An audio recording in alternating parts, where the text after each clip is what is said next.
this isn't just about peace over the next 10 years. This is about the functioning of our economy today. William, you've written in the paper today, The Times today, about the need for the US to make it clear that it would defend Taiwan if there was a Chinese invasion.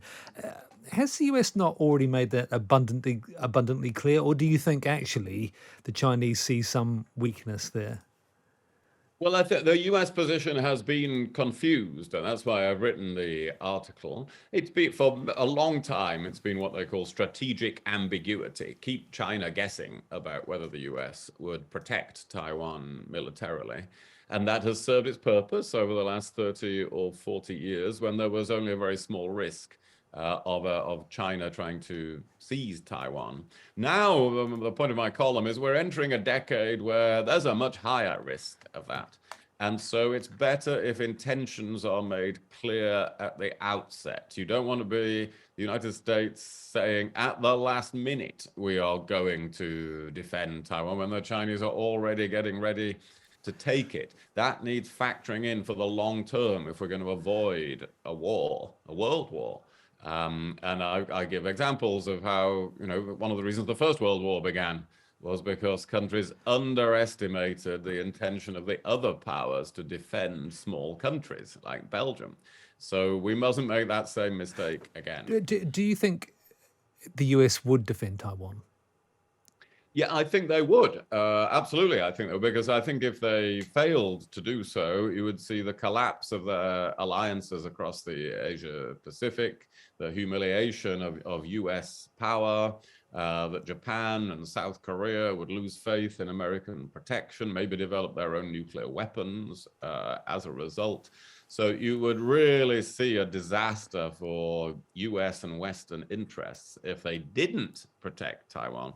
And that's really my argument, that since that's the case, they might as well say so, that they would do so, and make that's the best way to deter a war over Taiwan. Is probably the only way in the long term that we can prevent it. Kezia, what should the EU's position be in all of this? Has China been emboldened by what's happened in Ukraine, and should the EU stand alongside the US? Well, I think China's certainly learning an awful amount from the Ukraine situation. William refers to that in his column. They'll be studying very closely the errors that Russia have made along the way and making sure that they don't repeat them. And William also argues in this column that China would have a much more sophisticated approach to any future conflict. I mean, I must say, reading William's column this morning, you can always rely on him to address the serious issues of the day, but this one is a central issue to the future of humanity, as he describes it, which is a bit much for me over my muesli this morning. Sorry about that. Yeah.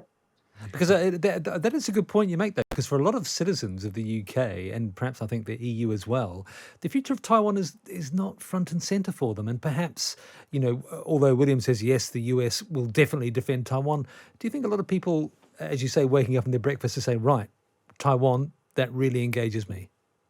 Well, I think that's because we don't expect your average citizen to understand the nuances of geopolitics to this degree, which is why we have elected representatives in the way that we do to concern themselves with these matters. But a bit more public education about why this relationship with Taiwan really matters, not just in terms of, peace across the globe, but in day-to-day economics and business, like the production of semiconductors and how reliant we are on being able to access those cheaply to keep our economies moving, and at the degree to which they relate to our ability to drive up productivity and keep on top of technological advances. This isn't just about peace over the next 10 years. This is about the functioning of our economy today. So yes, we should all understand these issues a bit better, but we don't need to know every single bit of the detail, obviously.